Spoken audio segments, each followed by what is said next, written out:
puro ku ngate an ril zia hi alang chiang non alang chiang non onon thin ka tia hei an hla an ron sak thar le ang chi ate tin an thu lai bel chian hi dol thin hrima ziep thu cheng lo zir lai bu te nen lam alua thei kha ni a chuwang chon an thu hla hi aril a chiang a fel fai mi zo tonga dik ti hi riata hei tuna gospel mi pa kan top party cha chon a ber wal sai lo le gospel mai chia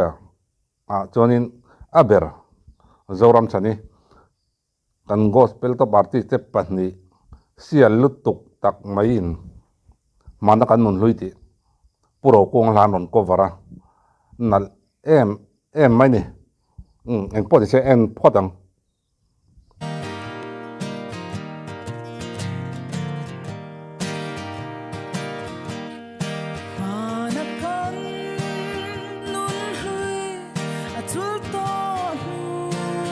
hitu nalani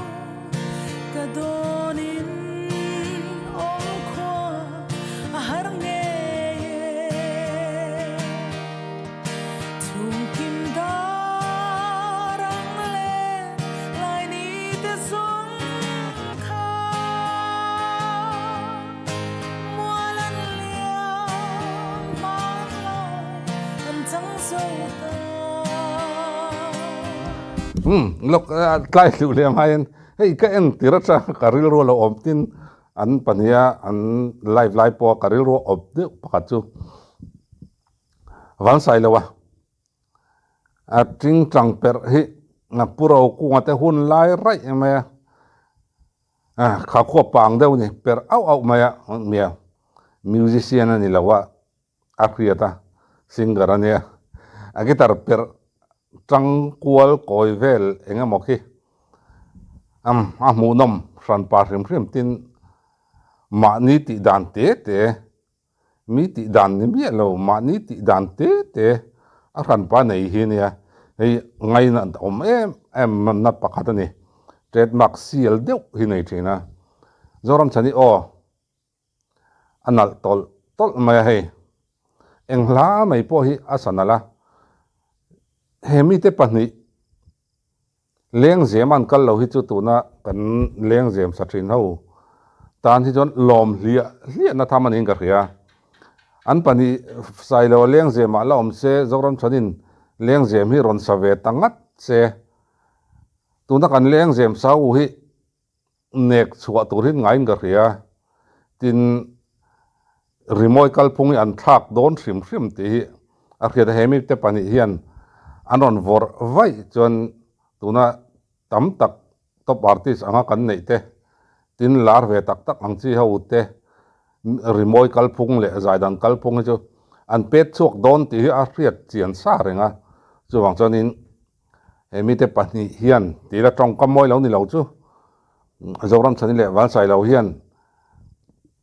leng zem an sa lo hi tuna leng zem sa tam tak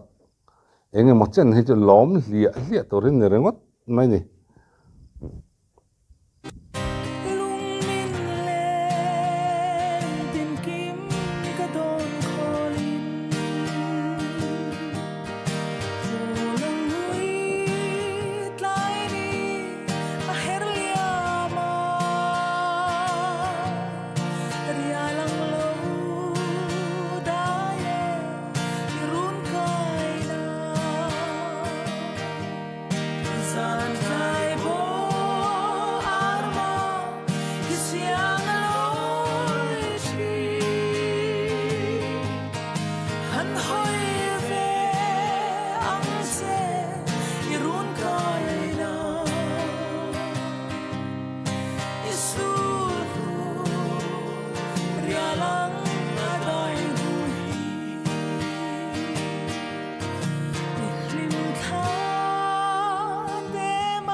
kan chan to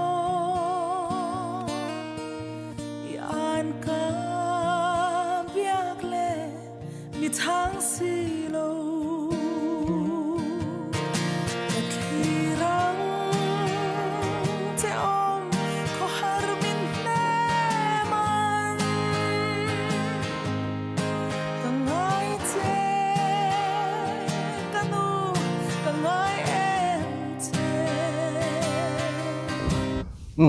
kan ti top le lok ka hen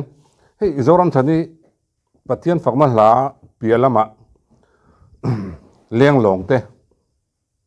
anon sale zau zawa chumi pialama chuanin i fam ngai hla te asa nuala i fam ngai la sa phei chuanin zoram chani a o hi engtina moni riau hian lungleng deuh hian a ron dah thiama hei hi a that a zai thiam zia le a quality nei that zia a tilang chiang ka tia a hla thu a hian min chen puya tu kho kha kan chung ta thi le engemaw kan wangai tu choka kan lunga waleng tariau ni loin a fam ngai hla sakate chumi pulatan tian ron sakate ril ro hen alo om treu theizel maya ei ala thua min lu pui zong thei thingai zoram chani asial em na chunia tin chumi pialama chon ka ngai tu ama ka lo ngai tu mi lo tu na ka ngai tu chu sai lo hi awan lang iang em ve ti hi ni kum som ni pel ot mel lom le a put le ki le em ma eng tin ngai in ti ni hei pa hi thina na min hle man om lo ve nang lo chu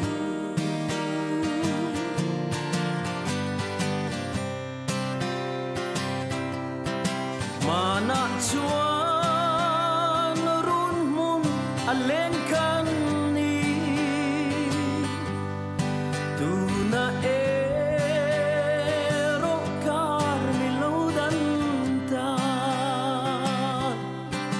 sa tuan tlang lianin midang ta siya alin na sing mi khovela ya awan nal vong ve Kang kalung tu nen ka thlen hun tu kay mingay lovin iliam ta mo chung pathian run nuang chu panzel ro da chuan ma ngai lal i han bu anga alo thang che mangai na in angel le na chung pathian runa chung pathian lok lai lu le phai an feel dun vong lu tuk an mel zong na hen hetiang zai hi a mu nomatin an zai hi angai nom ma em boka tin alung len thak alung len na mu ta hen min koi lut ma an khe chianga a zai dan tu te a sak dan tu te engkim ke ni ai nan khe chianga chu wang chanin an zai hi mu anuam em hei an pani an zai dun hi mu tu re wang viawa khatla keti pithil ti ani tai nga ria Christmas kum thar borvel ni kumomni o ta khanin fom chop lutuk tak mai hian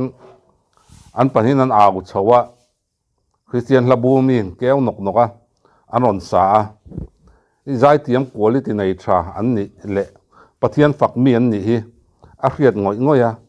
moi tak nung tak sin ron sa chuak le theini kan pathian fakna la sa kan gospel singer ho hian zai thiam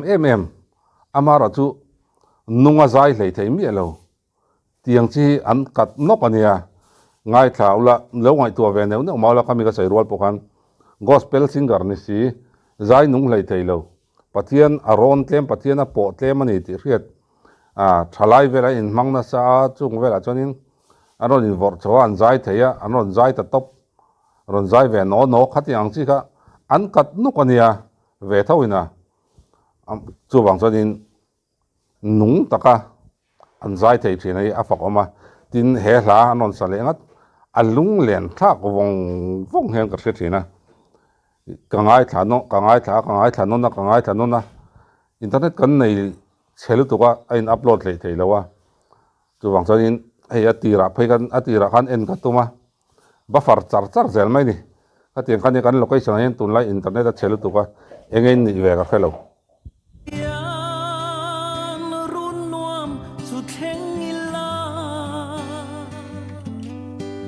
lung du ka chen ta te kyang a khia luai thin nu in chen te kan lau to lo mit tui tla lalpan aphal to lo mangai lal ro re ramun ani mangai lal ro re ramun ani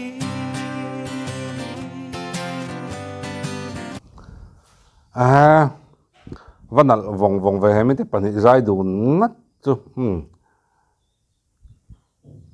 pro ku ngate heng la an phu lai vela an ril ru a om tur angte karil ru hen angai tuwa ka chui kira an lung len na hian an thu le la thiam te alowan phok chuak thei bik tak ka te kai ni kan lunga lenga lungleng em in kan wain chu kan lunga leng kan te kan thu ngui ngua mi zo tong kan thiam le kan thil riat ka min phor chu pui em chong lo wa thu le hla a engma min phor chu pui lem lo wa eng kan thu le hla phua mi te thu ziak mi te ho hi tianga hian an hlut zia te a riat ngoi thin an ko chuak le an sul nu atlir hrim ate hi thil tam taka hadam na kong tam taka hadam na min pethin sai lo le zoram chani lanal te mai hi an ni chu lanal lo deuh pon sian ron sanal thawang an panian hla ron nei dun chin che official takin katingot mai hun man nom vek ule